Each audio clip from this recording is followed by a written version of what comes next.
Hello, my friends, and welcome back. Thank you very much for being with me again today.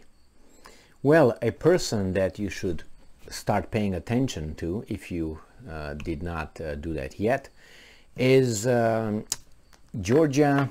Is that Giorgia? Giorgia Meloni, and she is the leader of a party in Italy, which it's called Fratelli d'Italia. Brothers of Italy, and she has certain values, or her platform, political platform, is different than the woke platform and globalist platform, and these people who want to change our civilization steer it in their direction, and they try to change our traditions and our culture, and as I said, civilization. She is poised to win the elections, I think they're 25th of September, parliamentary elections, where it seems like she might have about 25% as of now in the opinion polls. The thing is, the mass media started, at least here, started doing a job on her by calling her all kind of names. They did over there too, but the first one I see here in the United States. And obviously they try to portray her as make a connection between Mussolini, nationalism, herself, and all the terrors and whatever they did in the name of certain values. That is, if I wear this blue shirt and Stalin wore a blue shirt, I'm necessarily gonna do what he did. That's the logic of these children. Or if I say that, let's say, I like, I don't know, let's say I like nation states, I could be immediately identified as possibly a supporter of that guy from who killed himself after the Second World War, or during the Second World War. The guy with the mustache, or things like this. Not based on evidence. It's just they just make the direct connection to their brains that they don't really have, below IQ, as I always say. Now, listen to this title that I have here from Yahoo News, and her name is Melissa Rossi, the author. Please pay attention. A century after Mussolini seized power, Giorgia Meloni looks to steer Italy back towards nationalism. So what did this Rossi, what did she do here? She made a connection between Mussolini, bad dude, right? Seized power somehow, Giorgia Meloni will seize power. Nationalism, because Mussolini was nationalist and Mussolini was a fascist and Mussolini did all that bad. Meloni's nationalism is conflated to show that she's going to be like Mussolini. In the title, you can take this now and turn it off. But I'm going to tell you what her political platform is, and be certain about this. When these guys are talking about certain individuals who they want to destroy, the reputation and so on, they pick one thing, one subject, one policy that they are promoting out of 100 that they promote. So let's say from out of 100, one is one that they don't like. They will focus only on that one and try to identify that one and conflate it to Hitler, Stalin, Mussolini, whomever. I'm not going to go deeper than that, okay? So that's what they do. Now, she is, this Meloni, she is for, let me show you a picture of her so you don't, I'm going to put it in my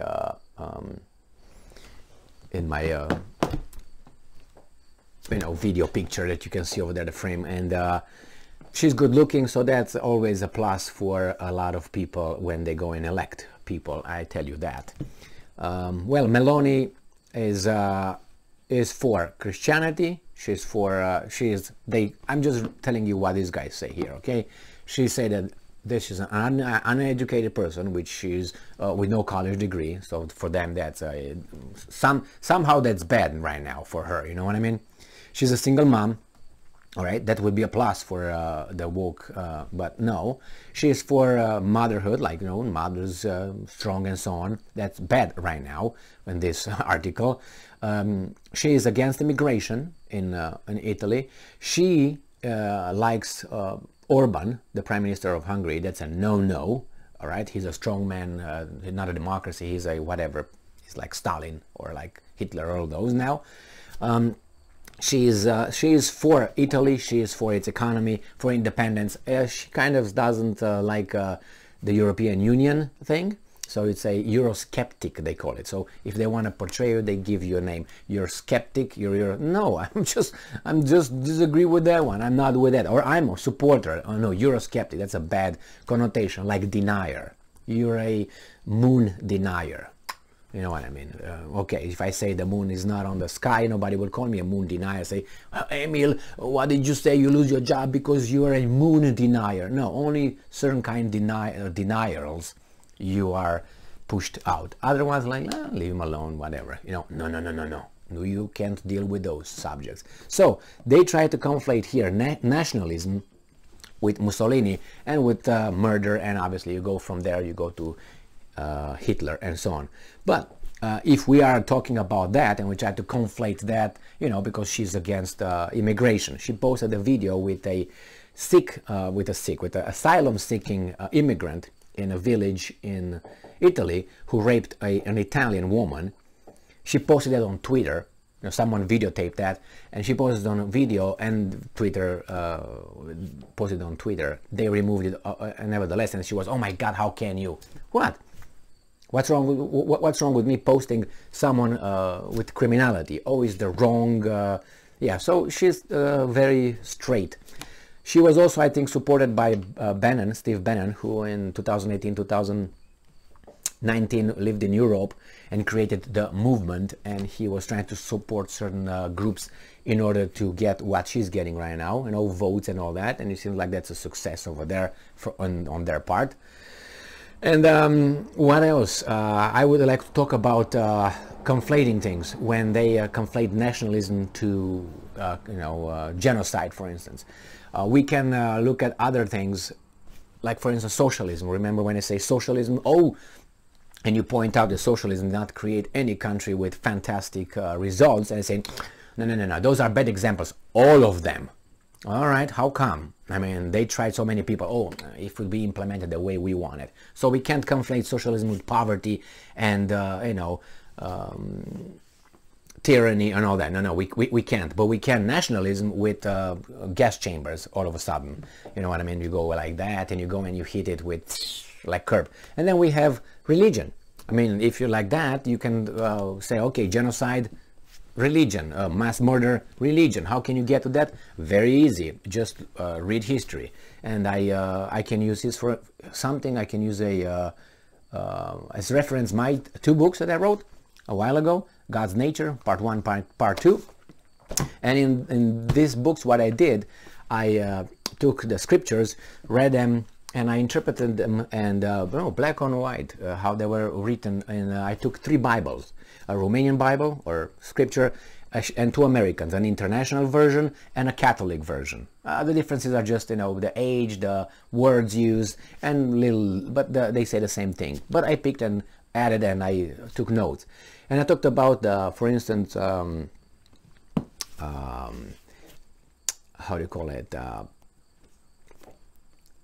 Judaism. I took Judaism, the Old Testament, how, for instance, God tells Moses and other leaders, in this case Moses, how to go and really eradicate certain towns and certain people and keep the virgins. I gave in my books the chapter, the verse number, the whole quotation, interpretation. So it's not like, oh my God, where do I find that? It's not like that. You can find over there, you can get your Bible and look over it, and you find over there when they say, we killed 145,000 people, we kept only the virgins for us. I don't know why, but you can only imagine, right?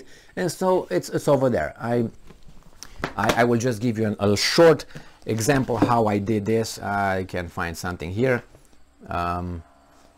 where they, I think that's in the Numbers, where I saw this.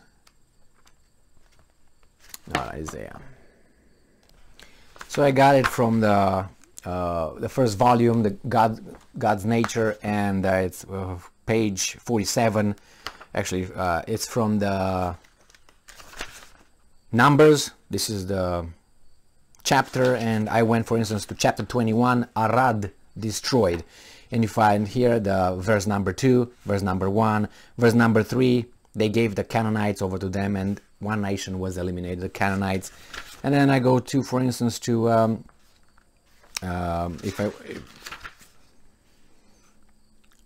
let's say you go to verse 7 again in the same, is chapter 31st. And God orders Moses killed every man Midianites, which means extermination of all population in a group, right? And then he says here that Moses ordered, now kill the boys and then kill every woman who have slept with a man, but save for yourselves every girl who has not slept with a man. Virgins. Verse 14, 15, 17, 18 from chapter, as I said, chapter is Numbers. In the Old Testament, chapter 31, you find over there, page 50 in my book, and there's many more. You go to another chapter with, I don't know how you pronounce this, Deuteronomy. I don't know how you do it in, how you say it in English, but anyway, you find here at verse 6, 7 in chapter 1 and chapter 3. Again, it's full of these kind of things, and we don't call, Judaism as being, oh my God, with some as a Judaist, oh my God, it's a mass murder or something. No, but, you can look at this kind of black on white in their books and you find out that what happened. So the same with this woman. Just look for her. She's just an alternative. And everybody, I'm talking about the globalists, EU, Brussels, woke supporters, media, obviously, right on her, will call her certain kind of names, and they will focus on certain kind of events that people vote for. Now, we love democracy after all, don't we? So we love it when we win, but we don't love it when we lose. That's true, but what are we going to do about it? Anything? No. You just work within the system, which means vote again, right? Yeah, but these guys don't. They want to do a job on her. And it seems like they're sick, the Italian people are sick of whatever was imposed by them, by Mario Draghi being a tool of the globalists and all these people. Just look around and read a little bit about them. I'm sure I will make some more videos on Miss Meloni and Meloni. Okay, thank you very much for being with me again today. Stay strong, stay smart, look for the truth, and be just.